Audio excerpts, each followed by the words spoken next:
todos e todas, né? A gente retorna aqui e eu tenho a grata surpresa de retornar aqui com o professor doutor Charles, né? O professor doutor Charles, ele é Penaforte, ele é doutor em Relações Internacionais pela Universidade Nacional de La Plata e pós-doutor pela USP. A intenção de trazer o Charles aqui é para a gente continuar o nosso bate-papo sobre políticas públicas. Se vocês lembram bem, a gente já conversava na aula passada sobre a importância dessas políticas públicas em diversos cenários, como a democratização do ensino, uma política de inclusão social e, sobretudo, uma política de aprofundamento da formação e, portanto, da cidadania brasileira, né? Hoje, na discussão com o professor Charles, que eu chamei para conversar conosco, ele vai pontuar alguma questão, a opinião dele sobre a questão das políticas públicas para a área de educação, políticas públicas em geral no cenário brasileiro, mas ele tem uma vasta experiência, é um especialista na área, né, sobre questões internacionais, vai poder discutir para nós, discutir com a gente, desculpam, como essas políticas também são utilizadas em outros países, né? Então, professor Charles, a gente agradece muito a sua presença, né? E gostaria, né, de certa forma, que o senhor pudesse contribuir conosco nesse debate. Obrigado ao professor Edgar pelo convite. A ideia das políticas públicas, elas visam corrigir, né, em determinados momentos, alguma falha, né, que exista por parte do Estado para determinados grupos. Então, no caso específico da educação. Então, de modo geral, o que você vê em vários países é justamente a existência de atividades que permitam essa correção. A política pública, no caso da educação, e trazendo para o caso brasileiro, ela pode ser vista de várias formas. Uma coisa que chama bastante atenção sempre é a questão da política de cotas, né? Então, a política de cotas, ela não é uma coisa brasileira, né, do Brasil especificamente. Ela, de certo modo, ela foi copiada das ações afirmativas dos Estados Unidos, né, já que lá a discussão é um pouco diferenciada da nossa. Aqui no Brasil nós temos uma discussão sobre o fraco ensino público do Brasil. Então, existe uma deficiência histórica no ensino fundamental e médio, e que isso vai ter consequências na entrada da população na universidade. Então, visando corrigir esses fatores aí, é que sugeriu as cotas. Só que o pano de fundo da cota, devemos entender o seguinte: historicamente, como já coloquei aqui, não existe o investimento necessário que permita ao estudante de escola pública, de ensino fundamental e médio, concorrer, na maioria dos casos, é claro, existem exceções, nas mesmas condições do que os alunos que tiveram acesso ao ensino privado. Então, isso aí é um dado. O investimento do Brasil em ensino está bem abaixo de grande parte dos nossos vizinhos, e quando se compara com a Europa, Itália e outros países, França, etc., você vê que existe realmente uma defasagem muito grande. E o dinheiro que é investido, ele vai ser mal investido. Então você tem um erro aí, em que o dinheiro que deveria proporcionar condição para o aluno do ensino público chegar à universidade no mesmo nível de competição, vamos dizer assim, com o aluno do ensino particular, ele não consegue. Então, principalmente para as universidades públicas, que é o grande desejo da população de modo geral. Então a gente tem uma inversão de valores aí. Então você tem, hoje até em função dos últimos anos ocorreu uma mudança nessa perspectiva, mas a maioria dos casos que você via, a população que teve um bom acesso ao ensino privado, chegando à universidade pública, e a população do ensino privado, do ensino público, ensino fundamental e médio, indo para as universidades privadas. Então, essa discrepância é o que chama muito a atenção. Para corrigir isso, como é que nós poderíamos corrigir isso?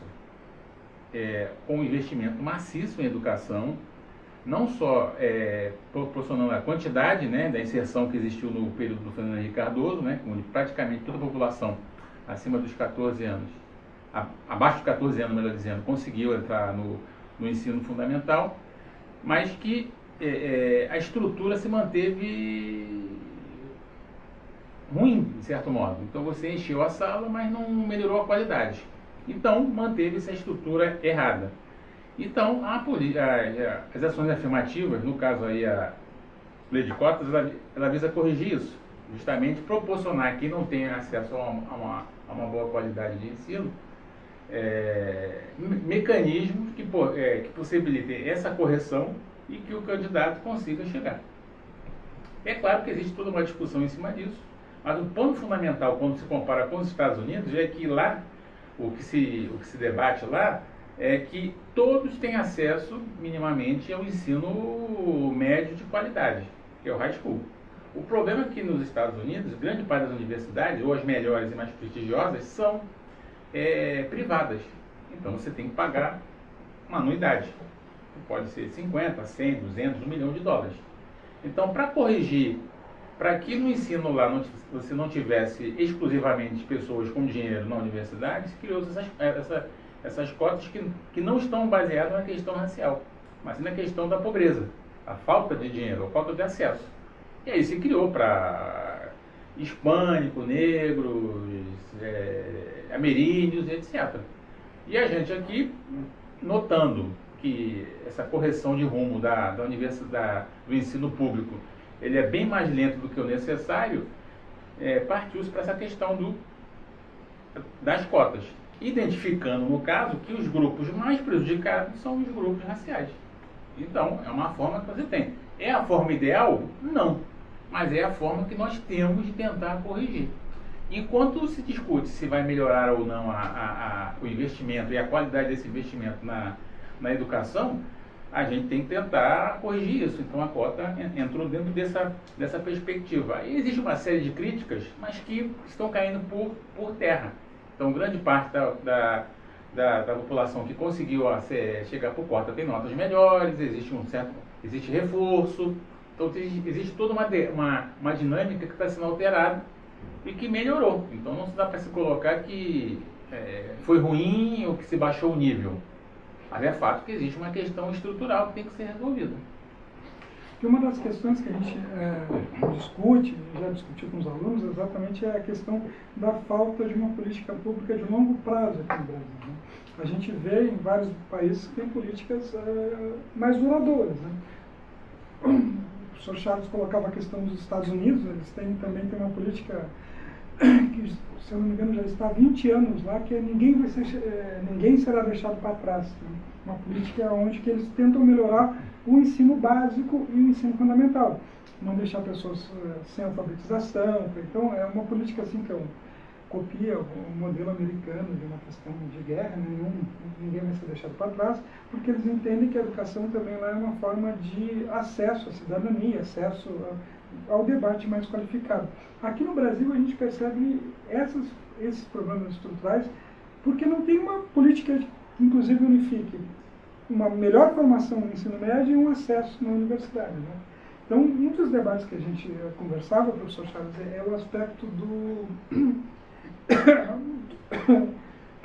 financiamento do ensino básico, do ensino médio, porque se discute muito exatamente isso. Parece que se investe no ensino superior e não se investe no ensino básico. Isso causa problemas. Né? Sim, sem dúvida. Então, acho que o grande problema é como o dinheiro é investido e a própria dinâmica, de certo modo, da corrupção. Então, a gente verifica constantemente nos jornais uma série de recursos que são destinados e que não chegam.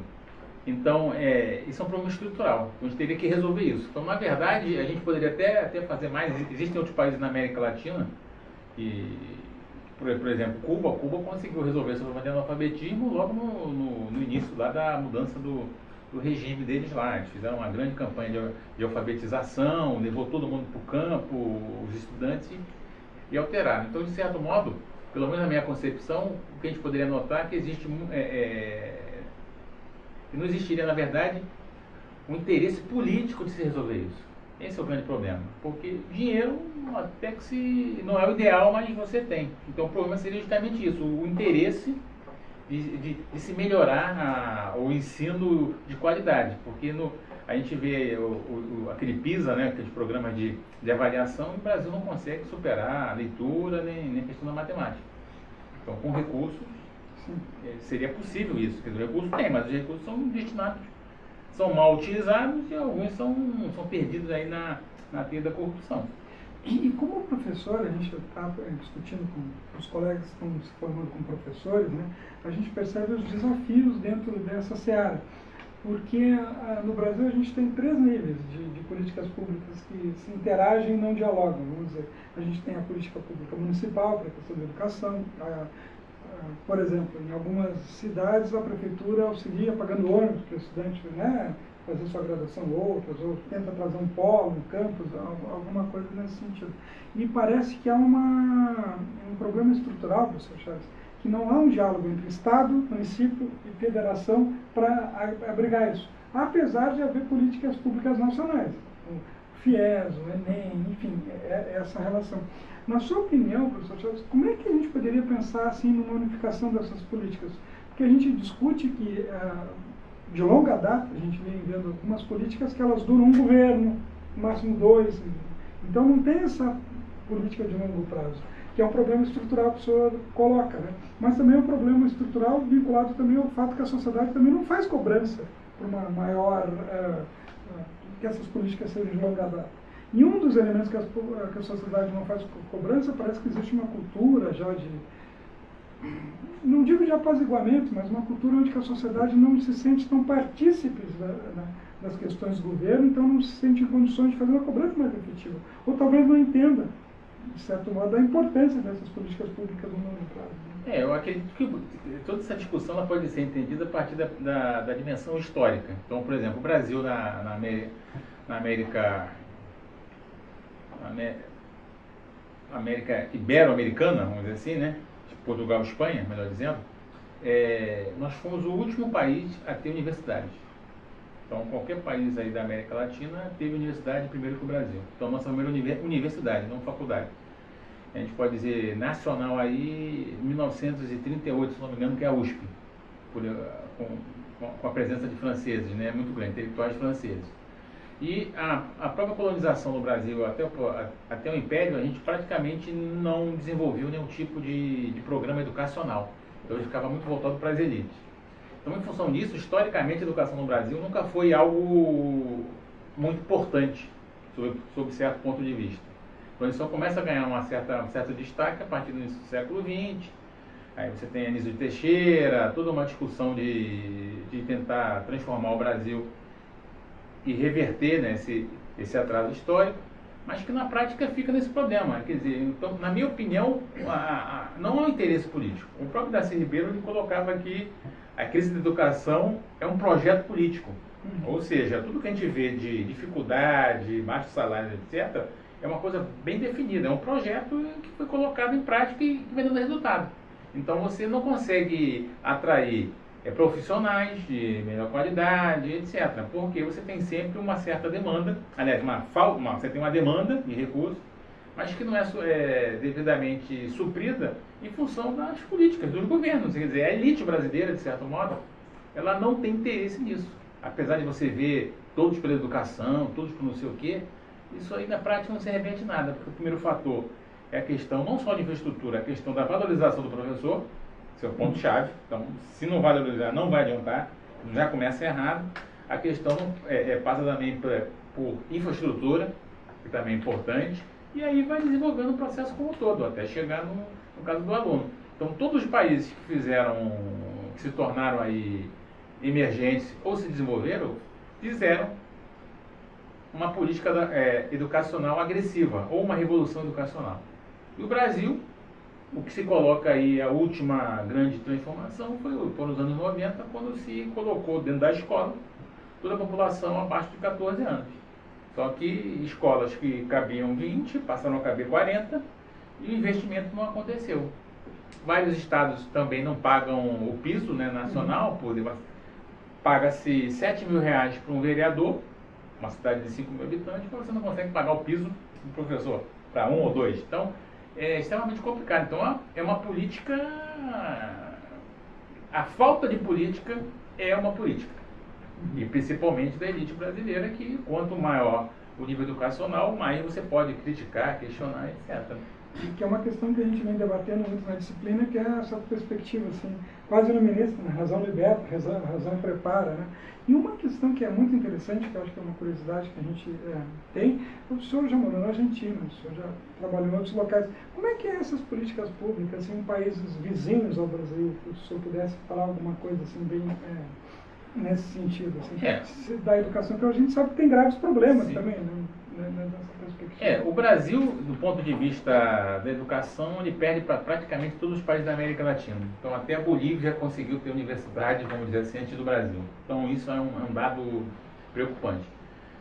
Analisando a questão dos indicadores de IDH, etc., nós também perdemos. A gente perde para Cuba, para praticamente todo mundo. Analisando nossos vizinhos mais próximos aqui, Uruguai e Argentina, eles conseguiram resolver a sua problemática educacional praticamente no século XIX. Então, a Argentina, é notório, por exemplo, na Argentina, que a discussão que nós estamos tendo agora, no século XXI, nesse exato momento aqui, ela já foi travada e solucionada no século XIX. Então, a elite argentina, querendo imitar a Europa, a França, etc., resolveu popularizar a educação, todos são leitores, etc. Isso se reflete na leitura, né? Então, o argentino lê 8 livros por ano e o brasileiro lê 1 livro por ano, botando em consideração o livro que é doado nas escolas, ou era, né? Pelo PNLD. Então, nós estaríamos numa discussão do século XIX, na verdade. Apesar do Brasil ter conseguido avançar, em vários casos, aí, com as universidades. Então, tem universidades bem ranqueadas na América Latina, etc. Mas a gente não consegue fazer esse intervalo entre a base, né, da estrutura educacional e o caminho topo. Então, a gente consegue ter alto nível de desenvolvimento em determinadas áreas da universidade, mas nós temos escolas em municípios menores do Nordeste em que você não tem nada, tudo quebrado, destruído, etc. Sendo que há recursos para isso, que são mal utilizados. Pois é, e essa é uma questão que a gente vinha discutindo, e eu acho que é interessante ver, por exemplo, alguns recursos são aplicados com o FIES, né? Outros recursos são aplicados no Enem, na questão dos estudantes. Há uma situação desconfortável no Brasil, um debate que o senhor coloca, que é a questão que está havendo uma mudança, né? A gente vê os indicadores, por exemplo, nas universidades públicas, gradativamente está chegando mais alunos, oriundos da escola pública, por cotas, por uma série de questões. Mas o aspecto que se discute muito, e é um debate que, inclusive, a gente pode fazer, é que aquele aspecto da meritocracia. Se questiona, né, a qualidade desses alunos, se eles teriam mérito para estar no nível superior.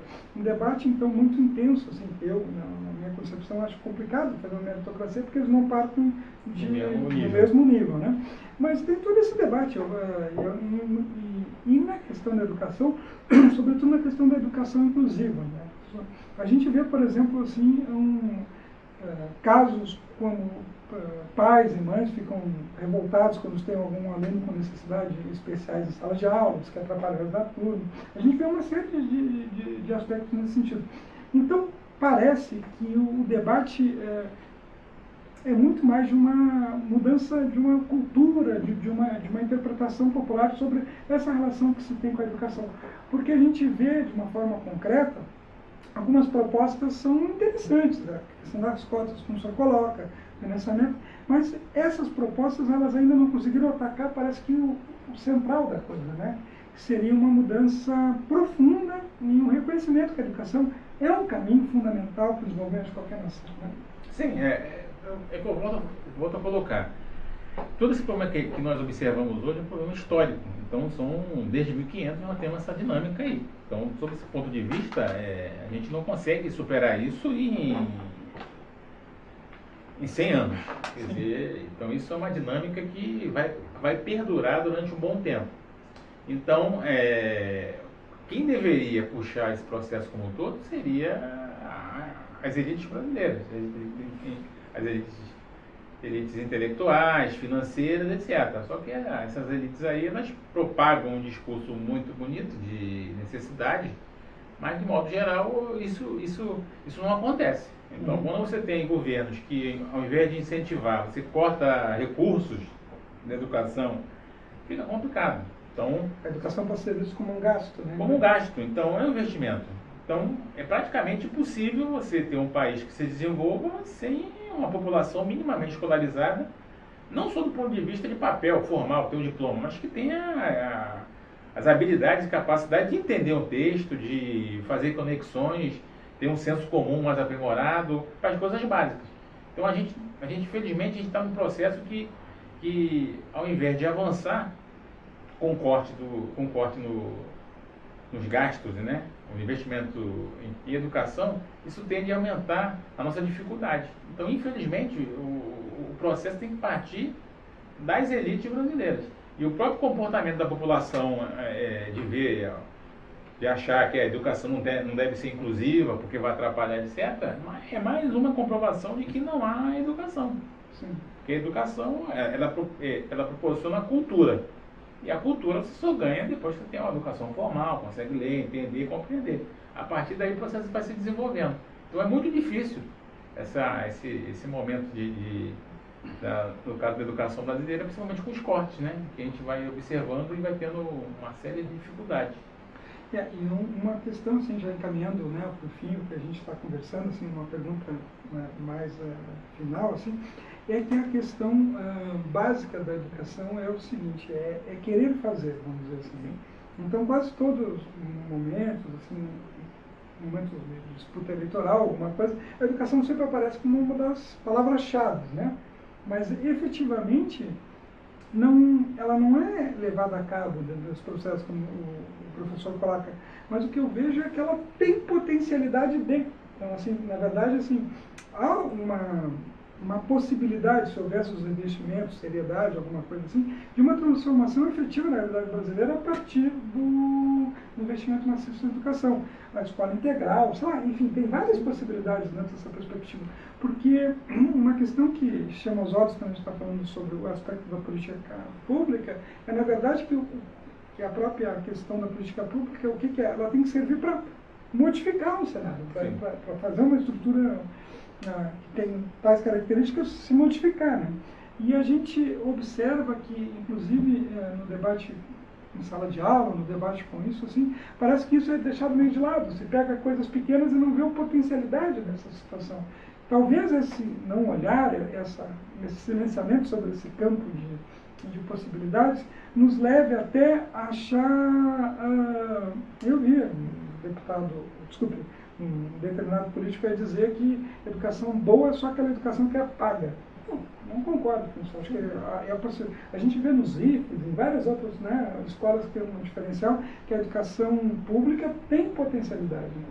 Então, eu gostaria de finalizar assim, vendo como é que a senhora acredita ainda numa mudança dessa educação pública. Assim. Infelizmente o Brasil ele vai sempre na contramão do processo histórico. O que eu quero dizer com isso? Se você for na Europa, a gente tem que se comparar com o melhor, não com o pior. Foi na França. A educação é pública, Sim. francesa. Então não há opção para o rico, vamos dizer assim. O rico, se quiser, tira o filho dele e vai para a Suíça. Mas a educação é tão de boa qualidade que o próprio rico coloca o filho na escola pública. Sim. Todos vão para a universidade pública. Há um investimento maciço e há como se fosse um orgulho desse processo como um todo. Então, no Brasil, as elites brasileiras, ao longo desses 1.500 anos, 518 anos, ela praticamente impediu o acesso à educação e não vê a educação como algo importante. Ela coloca seus filhos na melhor universidade, mas para a massa não tem isso. Então, realmente é fundamental que se veja a importância da educação até para o desenvolvimento mínimo de uma dinâmica até mesmo capitalista. A Coreia do Sul, por exemplo, só virou o que virou porque investiu em educação maciçamente. Isso aí dos anos 60. Então, não tem como a gente deixar de ser emergente ou subdesenvolvido se não investir em educação. E a educação, além de transformadora ou libertadora, ela também é utilitária. Ela serve para mão de obra qualificada, etc. Mas não uma educação que seja exclusivamente para apertar parafuso. Ela tem que ser formar um cidadão que tenha todas as habilidades possíveis. Então, enquanto a gente não conseguir sair dessa discussão, realmente vai ser complicado. Bom, gente, então eu agradeço aqui a participação do professor Charles, né? Agradeço aí com vocês, eu acho que o debate vai ser muito rico e, sobretudo, chama atenção para vocês verem as potencialidades do texto. Então, gente, desde já muito obrigado, boa noite a todos e todas e até semana que vem.